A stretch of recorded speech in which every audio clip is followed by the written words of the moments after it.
Estimada audiencia, a partir de este instante queda usted en compañía de su programa, El Pan Verdadero, un programa de enseñanza, comentarios y estudio de la palabra del Señor, en la voz de su director, Pastor Oscar Soto, desde la hermana República de Nicaragua.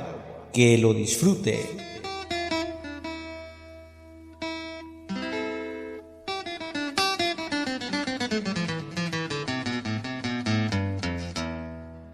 Dios los bendiga, amados hermanos. ¿Cómo están? Saludos en Cristo. ¿Qué tal? ¿Qué tal? Llegamos ya al 31 de mayo, día miércoles. 31 de mayo del año 2023. Nos acercamos al ombligo de este año. Ya vamos a iniciar el segundo semestre y bueno, el programa El Pan Verdadero, siempre detrás del púlpito. Siempre detrás de este púlpito del aire, tratando de comentar la palabra del Señor, de estudiar la palabra del Señor para ustedes. Amados hermanos, hemos estado estudiando ya esta sería la cuarta hora, el tema financiero. Estamos estudiando los diezmos. Desde la primera hora vengo diciendo, repitiendo, martillando, recalcando de que no debería ser un tema muy difícil. Para nada. Sin embargo, se ha tornado casi impenetrable por la dureza del corazón de mucha gente en la iglesia y también por los enemigos de la iglesia, que han logrado permear la vida eclesiástica del pueblo de Dios. Y han tomado muchas de las doctrinas sensibles de la vida cristiana para atacarlas, para torcerlas, para desvirtuarlas, y en muchos casos lo han logrado. Creo yo, amados hermanos, que es menester que estudiemos y no lo podemos hacer de una manera rápida, veloz, no lo podemos hacer a vuelo de pájaro. Tenemos que hacerlo muy concienzudamente y tenemos que analizar cada punto hasta tratar de agotarlos. Obviamente yo no pretendo tener la última palabra en el tema. En teología jamás se puede hablar así, como que alguien tiene la última palabra. Pero sí puedo llevarles alguna luz para que otro maestro pueda sobreedificar sobre ese fundamento y así sucesivamente más y más personas. De tal manera que la iglesia no se detenga y muchísimo menos que no se detenga por temas de dinero. Vamos a orar al Señor para que Él nos ayude, para que Él nos bendiga con su luz, para que Él nos dé la suficiente claridad para que podamos transmitir el mensaje. No omito decirles que ha sido de grande bendición. Este tema ha sido de grande bendición. Como dije anteriormente, no es la última palabra del tema, pero ha dado mucha luz. Le ha gustado a las personas la temática que hemos traído, que ha sido pues de los principios básicos, lo que se corre, el rumor que se corre en los pasillos de la iglesia, el rumor que se oye en las diferentes áreas del templo, hasta ya lo teológico. Hoy es el segundo programa teológico y vamos a analizar los dos últimos diezmos de Moisés. Así que, amados hermanos, ha sido pues de mucha bendición, me lo han comentado y me gozo por eso. Vamos a orar. Gracias, Padre, porque me permites cooperar en tu obra. Gracias porque me permites predicar. Gracias porque me permites enseñar. Gracias por el don de hablarle al pueblo. Yo te pido que tú pongas el sazón en mis palabras, que pongas el sazón en mi boca, para que tu pueblo pueda recibir la enseñanza que tú quieres que tu pueblo reciba. Estamos aquí, Señor, delante de tu escritura y con el corazón limpio, tratando de llevar la palabra de la mejor manera posible.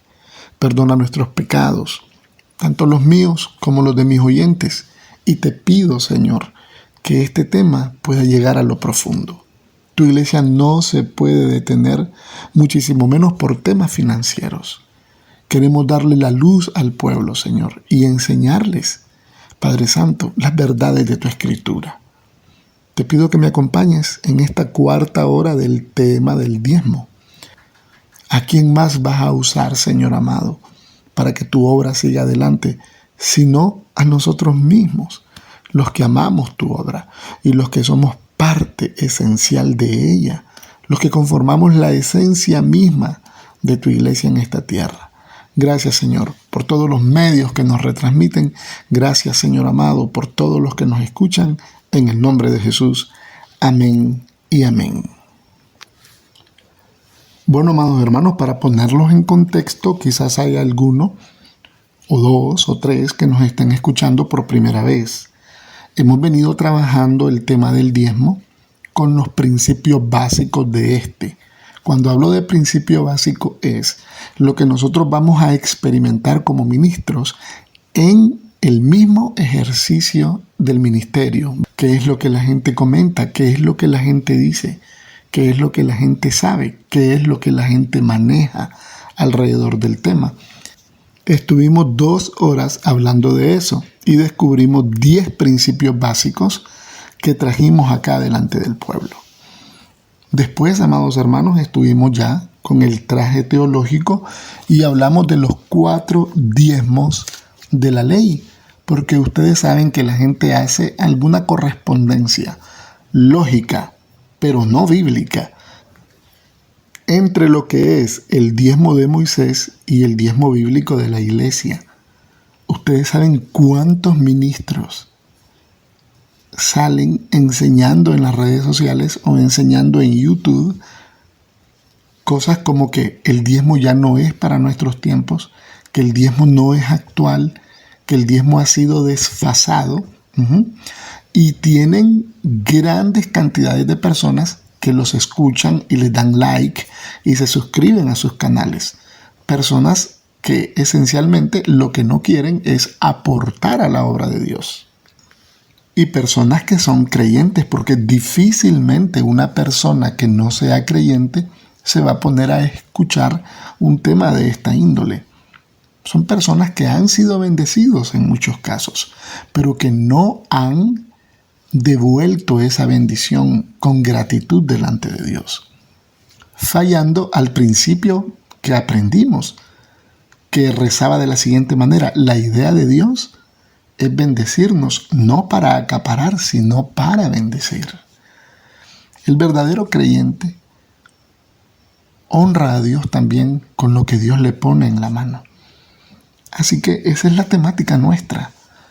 Nosotros queremos que la obra de Dios camine y queremos ser partícipes de esa marcha.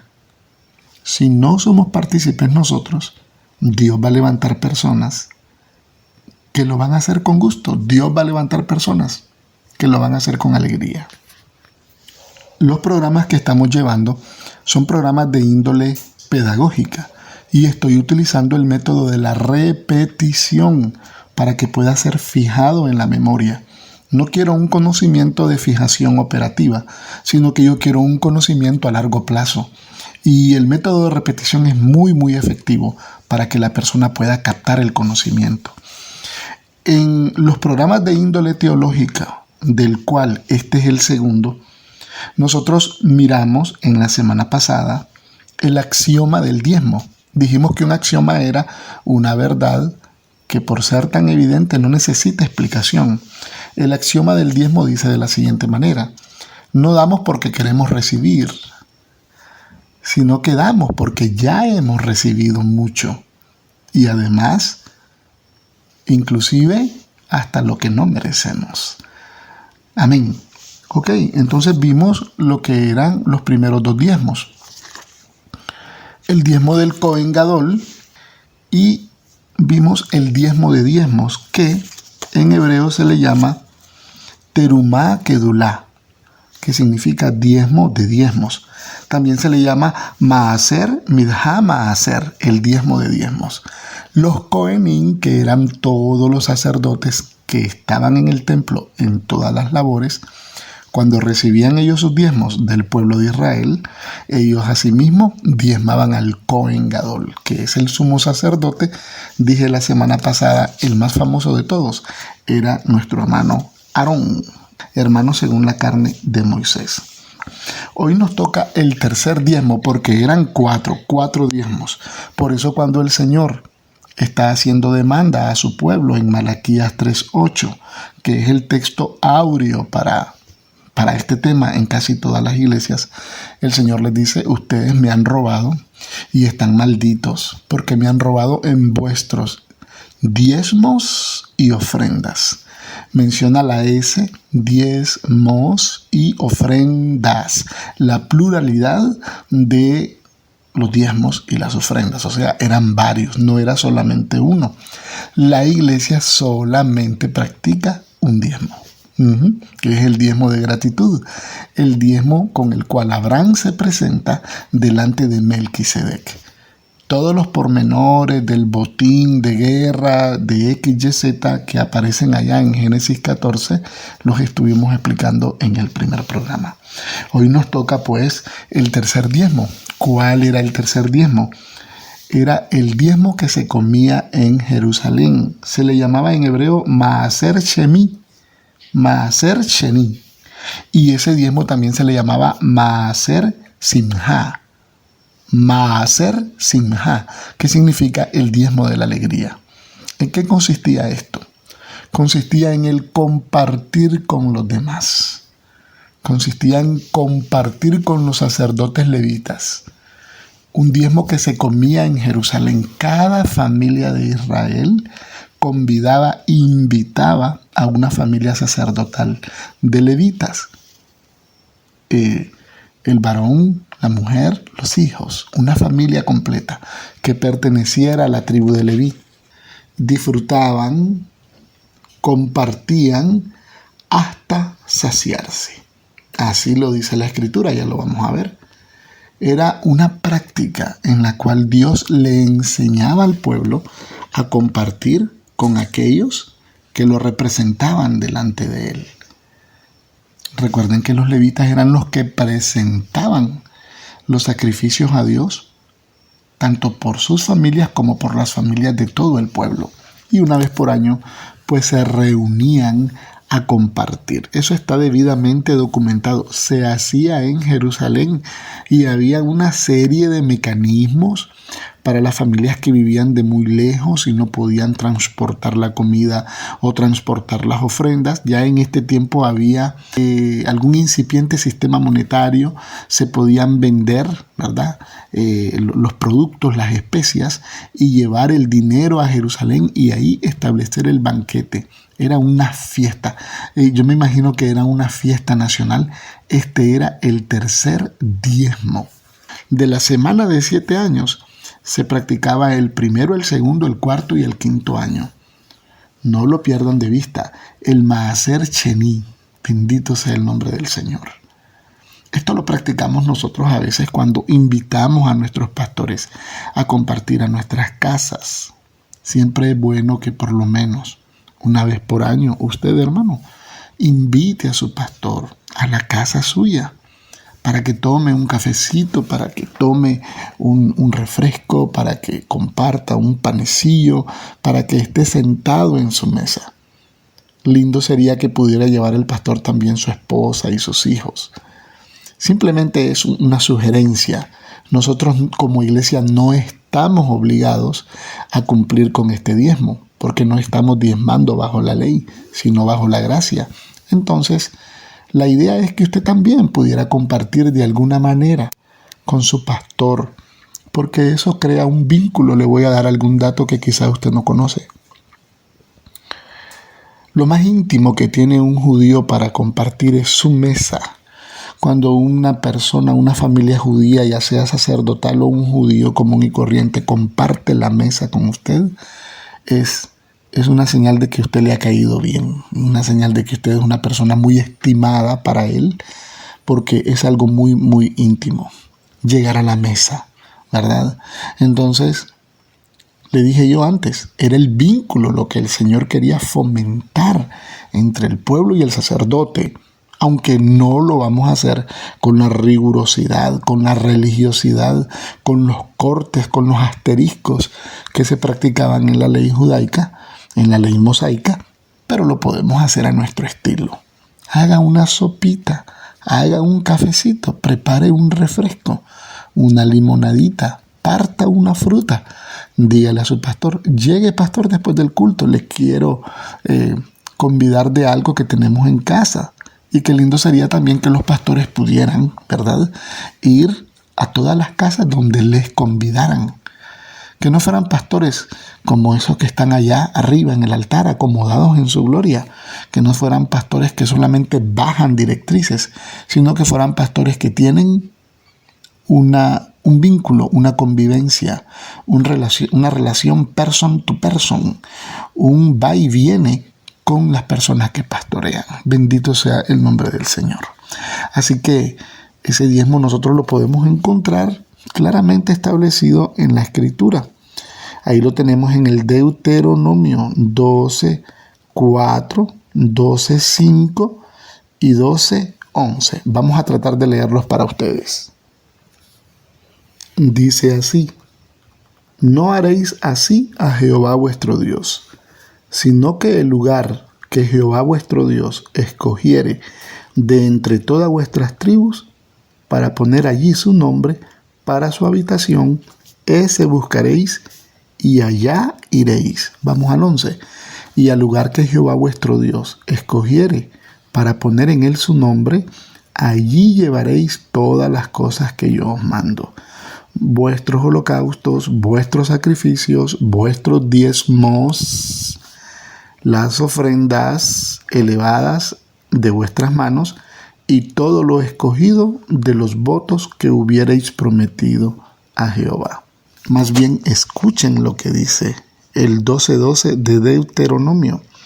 Y os alegraréis delante de Jehová vuestro Dios, vosotros, vuestros hijos, vuestras hijas, vuestros siervos, vuestras siervas, y el levita que habite en vuestras poblaciones, por cuanto no tiene parte ni heredad con vosotros. Cuídate de no ofrecer tus holocaustos en cualquier lugar que vieres, sino que en el lugar que Jehová escogiere, en una de tus tribus, ahí ofrecerás tus holocaustos, y ahí harás todo lo que yo te mando. Aleluya. Con todo, podrás matar y comer carne en todas tus poblaciones conforme a tu deseo, según la bendición que Jehová tu Dios te haya dado. Bendito sea el nombre del Señor. Este diezmo, generalmente, amados hermanos, yo he escuchado que se comía en Jerusalén, el Maaser Sheni, pero también hay otros maestros que enseñan que en otras poblaciones, ya cuando las tribus se esparcieron, hay unos maestros que enseñan que se podía comer en otros lugares donde habían levitas. O sea, que no concurrían todos a la ciudad de Jerusalén. Lo puede encontrar en cualquiera de las dos versiones. No es algo formativo, no es algo doctrinal para la iglesia, pero sí es bueno conocer que de este punto hay unos que son ortodoxos, solamente en Jerusalén, pero hay otros que dicen también se podía comer en otros sitios, en los sitios que Jehová escogiere, generalmente donde habían levitas. Recuerdan el principio que estudiamos, ¿verdad? La idea de Dios no es enriquecerme o bendecirme para acaparar. La idea de Dios es bendecirme para compartir. Y por supuesto, amados hermanos, que no puedo dejar de leerles Deuteronomio 14:29. Y vendrá el levita que no tiene parte ni heredad contigo, y el extranjero, y el huérfano, y la viuda, que hubiere en tus poblaciones, y comerán y serán saciados. Y comerán y serán saciados, para que Jehová te bendiga en toda obra que tus manos hicieren. Bendito sea el nombre del Señor. Estamos leyendo 14:29 de Deuteronomio.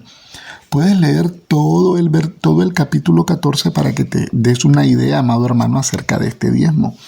También el versículo 28 dice: al fin de cada 3 años sacarás todo el diezmo de tus productos de aquel año y lo guardarás en tus ciudades. O sea, había una cantidad de mecanismos para que esto se lograra. Era una fiesta nacional, como les dije antes. La gente comía, gozaba, reía. Y esto me imagino que formaba un vínculo que mantenía unido al pueblo. Recuerde que el Señor nos da un nuevo mandamiento cuando Él vino, que nos que se amen los unos a los otros, que os améis los unos a los otros. Y en la oración de San Juan 17, el Señor dice, en esto conocerán que son mis discípulos, en que son uno. O sea, la unidad, que no es el tema en este programa, pero la unidad es la columna vertebral de nuestra fe. Y el Señor cuida mucho de esto. Y uno de los mecanismos que usa para mantener la unidad en el Antiguo Testamento era el Maaser Sheni, el diezmo que se comía en Jerusalén, el diezmo que se compartía con el levita, con los pobres, con las viudas, con los extranjeros. Bendito sea el nombre del Señor. Ese era el tercer diezmo. Ya tenemos 3.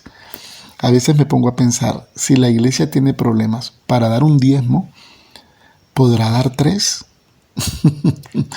¿Cómo lo ven ustedes? ¿Cómo lo analizan? Si nosotros tenemos problemas para dar 1, ¿podremos dar 3? Y eso que no solamente eran 3, eran 4. Falta el último diezmo, que es el diezmo de los pobres. Este es un diezmo importantísimo. El diezmo de los pobres, el diezmo de los necesitados. Hermanos, Dios ama a todo el mundo, pero hay un segmento de población que Dios ama con especialidad.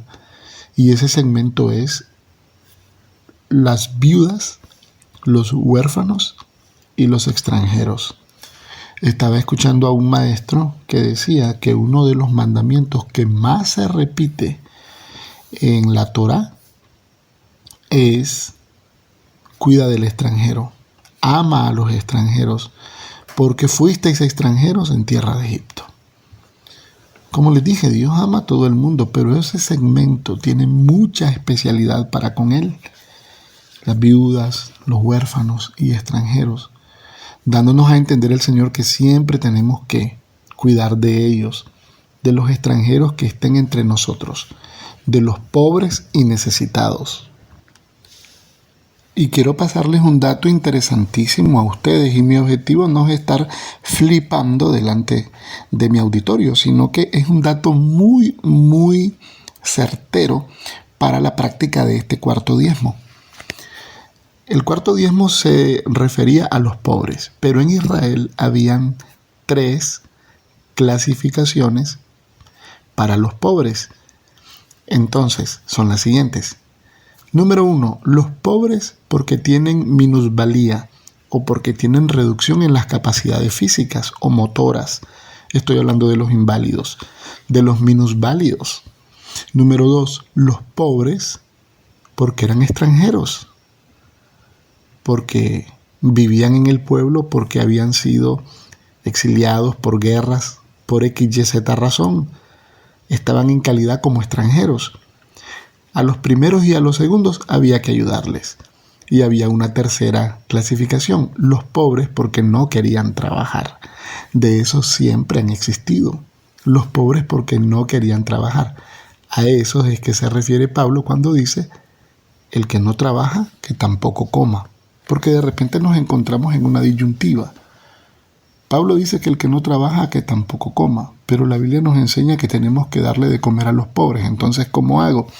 Ya conociendo esta clasificación, conociendo la tradición histórica y social, socioeconómica, entonces ya podemos nosotros hacer las distinciones pertinentes para el caso. El diezmo de los pobres era un diezmo muy, muy delicado para Jehová. Así como lo escuchan. De hecho, cuando la Biblia habla de falla en el diezmo, allá en Malaquías 3:8, habla de que las personas habían fallado con el diezmo de los pobres.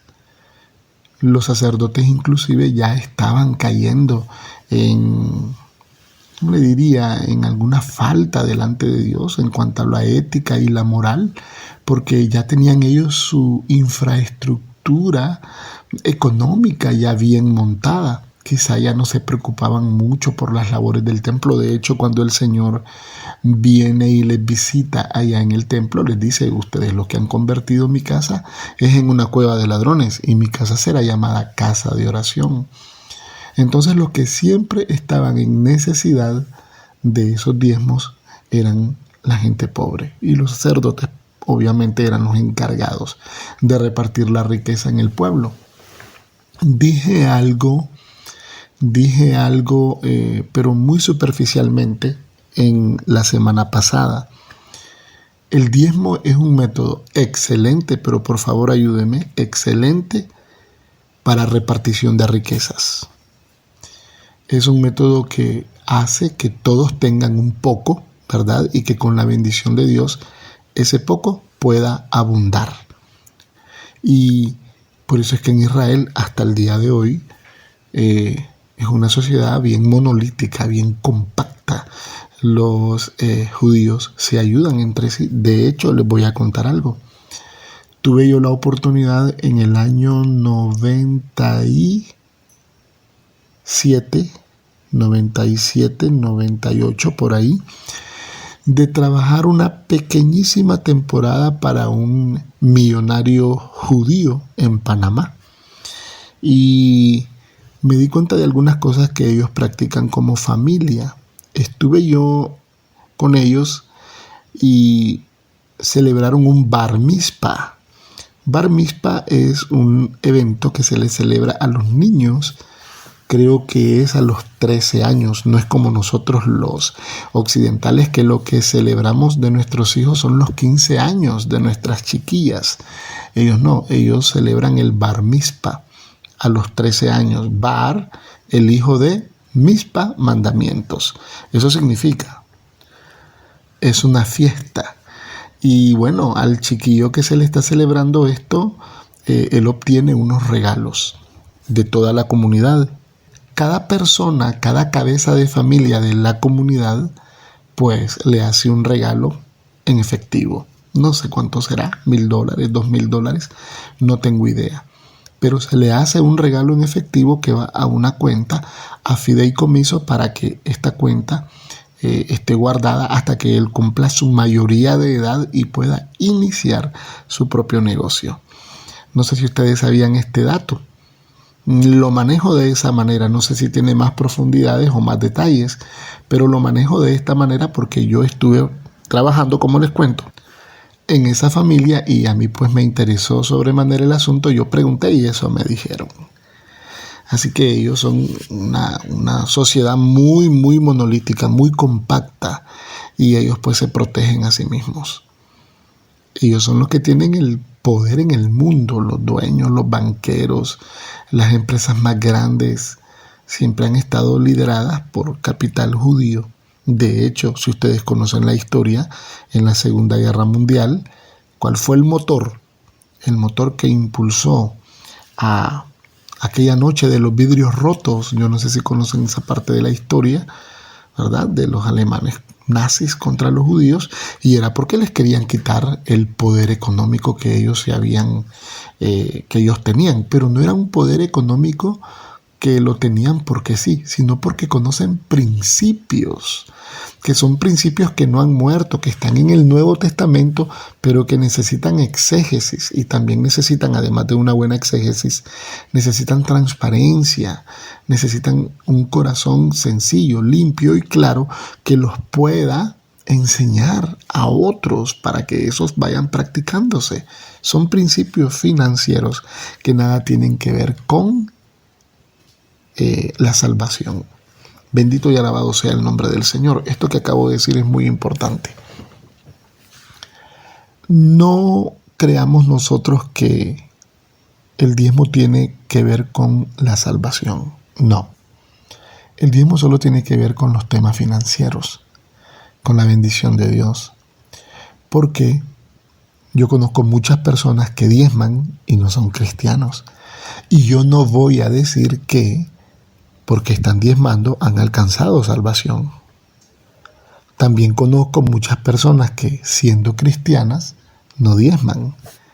Y tampoco estoy autorizado por la Biblia para decirles que se van a ir al infierno. Repito, hemos enseñado mal. Lo dije en el primer programa teológico que fue la semana pasada.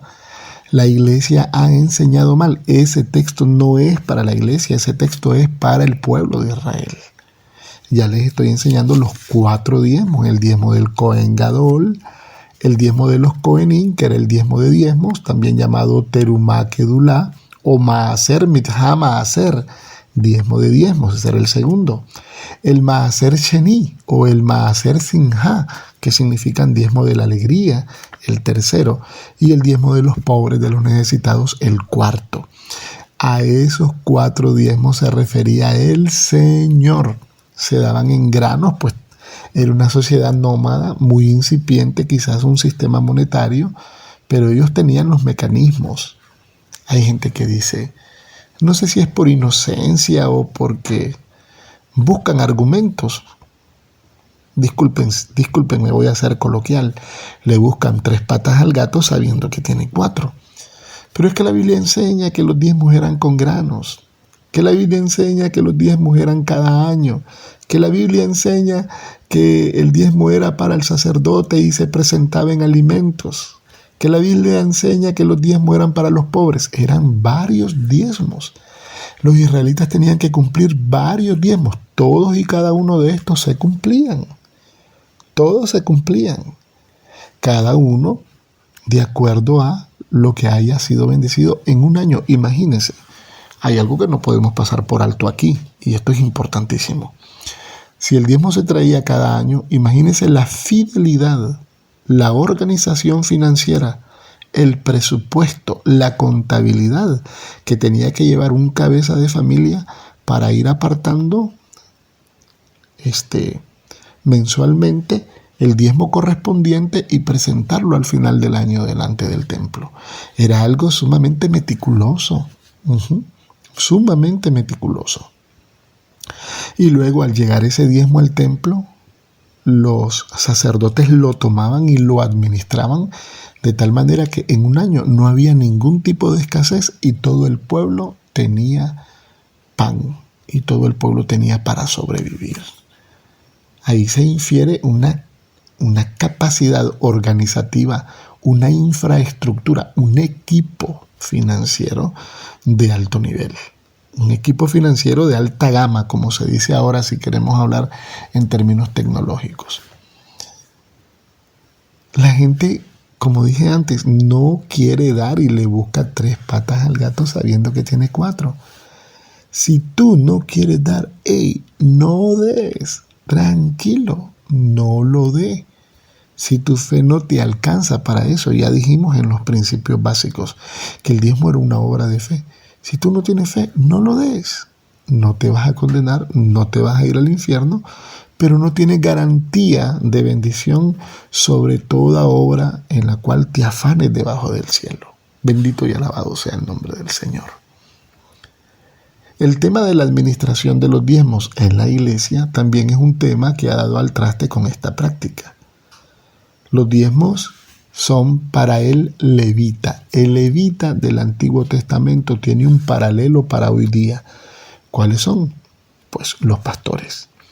Hay iglesias donde no se reciben diezmos. Hay iglesias, por ejemplo, donde hay, voy a decir un número redondo, 60 personas y solamente están diezmando 8, solamente están diezmando 5, ¿verdad? Están diezmando 10 de 60 personas. El pastor que tienen ahí al frente es un pastor que tiene familia y debe de comer. Ahora me dicen ustedes, pero hermano, Pablo trabajaba haciendo tiendas. Claro, Pablo trabajó haciendo tiendas cuando llegó a Tesalónica. Tesalónica fue una de las plazas de predicación más duras en el Nuevo Testamento. Fue una zona dificilísima. Costó penetrar ahí con el evangelio. Entonces el apóstol Pablo, cuando estaba en esa labor evangelística, no podía dejar de comer. Tenía que comer, tenía que sobrevivir. Entonces él, como conocía el oficio de hacer tiendas, era tiendero, entonces él comenzó a tejer. Pero cuando los hermanos de Macedonia se dieron cuenta, los hermanos de Macedonia dijeron, permítenos ayudarte aunque sea con tu sustento. Una iglesia pobre que cuando se dio cuenta las vicisitudes que estaba pasando el apóstol Pablo en Tesalónica, ellos cooperaron con dinero para el sustento de Pablo. Eso no lo dicen las personas, por supuesto que no, porque no saben, porque no lo conocen. Si quieres conocer los argumentos, entonces lee 2 Corintios capítulo 8 y capítulo 9. Ahí te darás cuenta claramente cuáles fueron los hechos reales, cómo sucedieron las cosas, para que no hagamos nosotros de esta coyuntura, que fue temporal, vayamos a hacer una doctrina pretendiendo no proveer para la iglesia. Ahí tenemos los 4 diezmos de Moisés. Ahora sí, podemos leer Malaquías 3:8. Vosotros, toda la nación, me habéis robado. Y dijeres en tu corazón, ¿en qué te hemos robado? En vuestros diezmos y ofrendas. Dije que uno de los diezmos que más le molestó al Señor era que habían fallado con los diezmos de los pobres. Muchos piensan que por eso fue que también fueron cautivos a Babilonia. Se habían olvidado de la Shemitá. Shemitá es el 7º año. Trabajaban la tierra durante 6 años y el 7º año la dejaban descansar. Se habían vuelto tan avaros que ya no dejaban descansar la tierra y entonces fueron castigados 70 años en Babilonia, cautivos. Todas estas cosas debemos de conocerlas porque no son cosas técnicas. No es nada técnico ni articulado, son verdades que están en la Biblia. Si nosotros conocemos la tradición histórica, la tradición social, la tradición socioeconómica del pueblo judío, nos vamos a dar cuenta. ¿Cómo va a creer usted que si el Señor tuvo tanto cuidado en el asunto de los diezmos en el Antiguo Testamento, dígame usted si va a dejar al garete, va a dejar a su suerte, va a dejar a la buena de Dios, va a dejar al viento en vela, el viento en popa, la economía de la iglesia? No, hombre, el Señor también tiene cuidado de su economía en la iglesia y lo hace a través de la gente que tiene buen corazón. Si tú no quieres dar, no hay problema, no lo des. Ahora, tengo que hablar de algunos exabruptos. Desgraciadamente tengo que decirlos. En algunas iglesias hay un método coercitivo para pedir los diezmos. En algunas, por ejemplo, se les tilda de ladrones a los que no dan el diezmo. Y le dice, usted es un ladrón porque no da diezmos. Y no se ponen a pensar que posiblemente no los da porque la persona no está contenta por algo que esté sucediendo en la iglesia, sino que no los da porque es un ladrón. Eso está en la mente de muchos líderes. ¿No es así en tu iglesia? Dale la honra y la gloria al Señor. Así tratan a las ovejas, ladronas de diezmos, e inclusive hasta los estigmatizan, malditos. Eso no es para nosotros como iglesia. Nosotros no tenemos esos diezmos coercitivos, porque a todos los que llamamos ladrones o a los que llamamos malditos no les pasa nada y ahí siguen ellos. O sea que el versículo no es aplicable, está fuera de contexto. La gente no los da por eso. Número 2, la gente tampoco da los diezmos porque no hacen una buena administración de ellos. No hacen una buena administración de ellos. No hay una transparencia mensual o trimestral o bimensual, por lo menos, donde la gente sepa cómo se están utilizando los diezmos. Permítanme, esto solamente es una idea. Estoy delante de un amplio auditorio que me escucha en muchos países y quiero decirles lo siguiente. El pastor tiene derecho a tomar de los diezmos para su sustento. No pondrás bozal al buey que trilla, dice la Biblia allá en los Corintios. Ya los mandé a leer capítulo 8 y capítulo 9 de la 2 Corintios. ¿Lo hace Dios porque tiene cuidado de los bueyes o lo dirá Dios porque quiere darnos una enseñanza? ¿Qué opinan ustedes? Por supuesto que nuestro pastor tiene derecho para tomar de los diezmos, no digo deber, sino derecho. Distingamos acá. Tiene el derecho divino, bíblico, para tomar de los diezmos y agarrar para su sustento. Si los diezmos sobrepasan el presupuesto familiar del pastor, el excedente de diezmos puede guardarse, puede guardarse en una cuenta, puede también repartirse entre las familias más necesitadas, puede invertirse en algunos otros ministros de la iglesia, porque conozco iglesias donde el ministro de alabanza, por ejemplo, está a tiempo completo, tanto en el mantenimiento del equipo musical como ministrando propiamente la música. Entonces ese es su trabajo. Cuando los excedentes de diezmo son muy altos, hay un superávit, entonces se le da algo también honesto e íntegro para que también el ministro de alabanza pueda sustentarse. Hay 1000 mecanismos, solamente estoy hablando de 2 que yo conozco, 2, 3, 4, 5 que yo conozco. Imagínense, por ejemplo, hay iglesias que tienen 4,000 personas, 5,000 personas. ¿Cuánto diezmo hay ahí? Es imposible que el pastor se vaya a quedar con todo eso. No es ético, no es íntegro. Pues en esas iglesias se le da al pastor una suma con la cual el pastor puede vivir honestamente, ¿verdad? E inclusive algunos gozan de estipendios y de algunos viáticos bien ganados porque han trabajado. Y los excedentes se reparten en los demás ministerios. Como también conozco iglesias donde ni siquiera ajusta el presupuesto de diezmos para que el pastor se sostenga una semana. Conozco los 2 niveles, he estado en los dos lados del péndulo. Conozco los 2 casos. Entonces eso no lo va a hacer Dios. Dios no va a bajar del cielo, amados hermanos, a decirte a ti cómo debes manejar los diezmos de tu iglesia, pastor. Para eso Dios te ha dado sabiduría, para eso Dios te ha dado capacidades, para eso Dios te ha dado autoridad, para que con tu equipo tú puedas generar un plan y que ese sea un plan que sea bíblico y que vaya de acuerdo a los principios de Dios. ¿Por qué se queja la gente generalmente en el tema de diezmos? Porque hay unos pastores que literalmente se han enriquecido por este tema. Pero también hay pastores que cuando ya Dios los mandó a llamar al ministerio, ya ellos venían con bendición. Al final, solamente Dios sabe los corazones de cada quien. Y el mensaje pastoral sería: no te detengas por lo que diga la gente. Tenemos un principio ahí, que es el número 5. Lo hablé en el primer programa. El pastor no pide diezmos, el pastor recibe los diezmos. La gente que va a llevar la cooperación económica a la iglesia es la gente que está agradecida, que no da porque quiere recibir, porque es una moneda de cambio, porque es un sistema piramidal. No, sino que la persona da porque ya ha recibido, y ha recibido más de lo que muchas veces merece.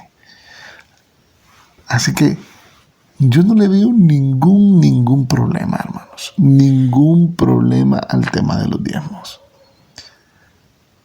Ahora bien, no puedo pasar por alto lo siguiente. Alguien me preguntó una vez: dígame, hermano, me dijeron, ¿es bueno que se le suspendan los privilegios a una persona que está en la iglesia pero que no diezma? Es una pregunta, no es capciosa, sino que es una pregunta de doble filo. Hay que tener bien afiladita la espada a ambos lados. Yo pienso lo siguiente. Le respondí sí y no. ¿Cómo así?, me dijo ella. ¿Cómo que sí y no? Claro, sí, porque si una persona no cree en tu ministerio, entonces una de las maneras que ella te está diciendo que no cree en tu ministerio es que no te apoya, no te aporta. Entonces, si esta persona no cree en tu ministerio, ¿qué va a estar haciendo en los altares ministrando a un pueblo cuando no cree en lo que Dios ha puesto en el sacerdote del lugar? No sé, así lo veo yo. Si se le observa una infidelidad, inconsistencia en el asunto de los diezmos, sería bueno que se le llamara y se le preguntara: ¿qué pasa? ¿Por qué no estás aportando a la obra del Señor? Tú eres una persona a la cual Dios ha bendecido. ¿Qué te pasa? No estoy diciendo que hay que pagar para cantar, hay que pagar para predicar. Eso es lo que dice el mundano, el que quiere burlarse, el que utiliza el sarcasmo. No, yo amo la iglesia, yo aporto a la iglesia. Yo amo la obra, yo aporto a la obra. Entonces, en ese sentido, pues sí es bueno que se le haga algún llamado de atención. Ahora, en el otro extremo, ¿por qué no? Bueno, porque hay muchas personas que son muy hipersensibles, ¿verdad? Y no les gusta que les estén tocando el tema. Habría que dejarlos a ellos que reflexionen por sí mismos. Entonces a estas personas es mejor tenerlos así hasta que ellos entiendan. De hecho, en algunas iglesias, hermanos míos, en las asambleas de Dios, por lo menos donde yo crecí, y nadie lo mira mal, Esto es un entre paréntesis. Nadie mira mal esto. En la iglesia donde yo nací y crecí, de las asambleas de Dios, nos daban un estatus y era miembro en propiedad. ¿Cuándo decían que era un miembro en propiedad? Cuando ya uno estaba bautizado y le hacían la recepción en el servicio dominical. Entonces ya uno pasaba a tener voz y voto en la iglesia y tenía obligaciones financieras de diezmos y ofrendas. Y en los tiempos que yo me acerqué a la iglesia y que Dios me alcanzó, en los años 84 y 85, en esos tiempos, nadie miraba mal ese asunto. Desde que yo comencé a trabajar, en mi primer trabajito que tuve siendo un muchacho, que era yo bodeguero en un taller de carpintería, inmediatamente yo comencé a diezmar, tal y como me lo habían enseñado en la doctrina. Un pastor muy bueno tuve yo, buenísimo, excelente varón. Y yo depositaba mi diezmo y yo no estaba pensando en absolutamente nada malo. Era miembro en propiedad y no tenía ningún tipo de malicia, esa es la palabra. Pero si uno se inscribe en algunos clubes sociales, te inscribes en un club de golf, te inscribes en sociedades donde tú tienes que dar aportaciones. ¿Cuál es el problema?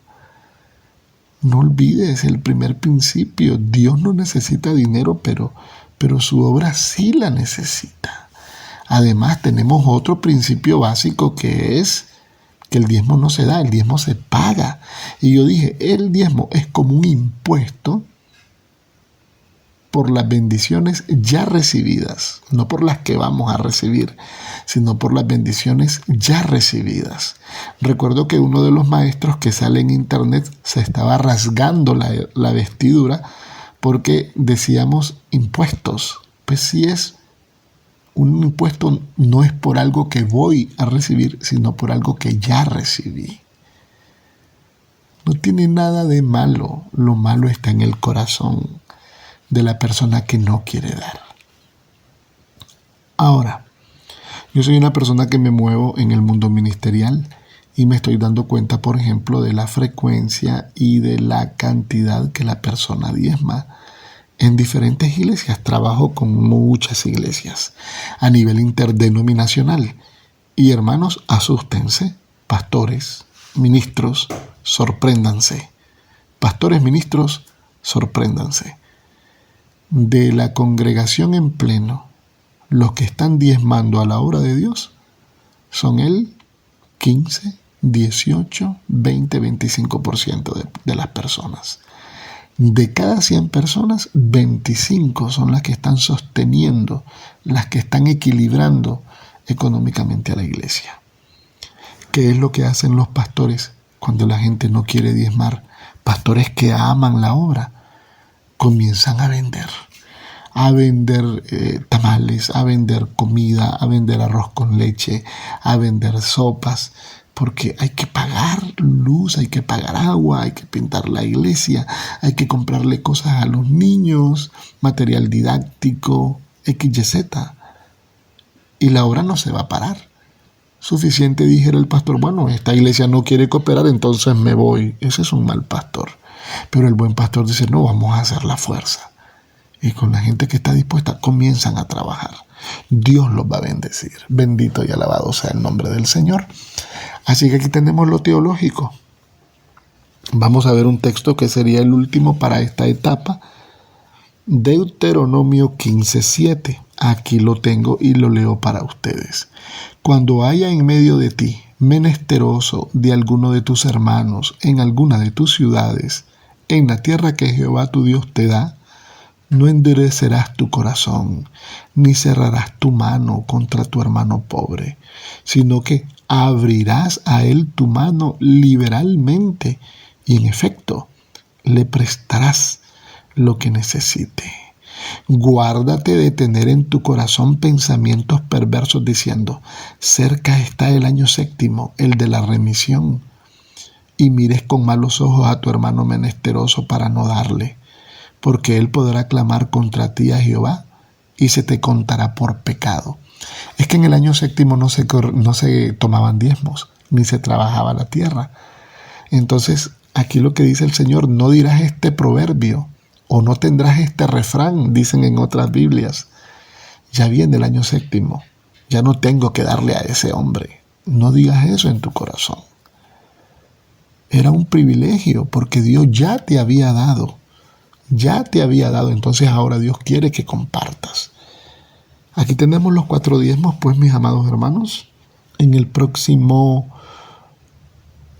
programa, el último que vamos a tener de este tema, les voy a hablar de las 7 bendiciones del diezmo y les voy a hacer un paralelo, un puente entre el Antiguo y el Nuevo Testamento en cuanto al tema financiero. Van a ver qué lindo.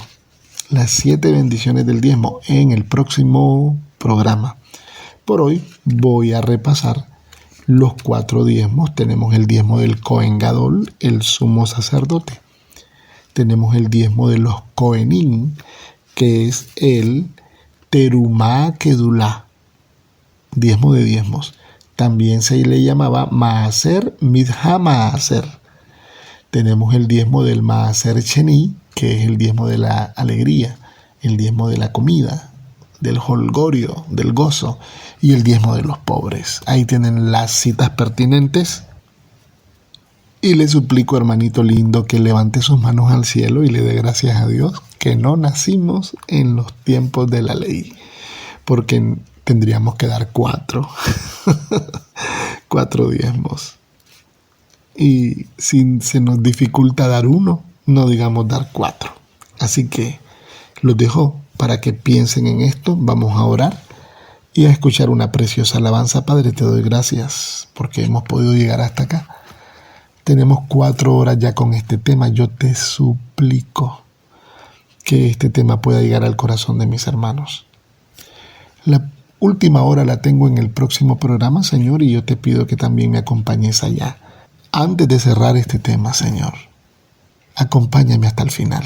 En el nombre de Jesús, amén y amén. Bendito y alabado sea el nombre del Señor. Cualquiera que quiera contactarme, mi número de teléfono es 5779-2502. 5779-2502, área 505. Para que usted pueda enviarme, ahí está mi WhatsApp. Vamos a platicar, vamos a compartir. Voy a escucharlos.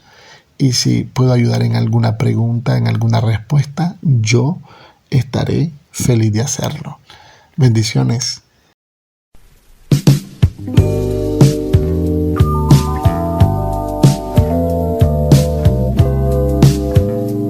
Ha sido un agrado estar al aire. Nos estaremos encontrando en la próxima edición.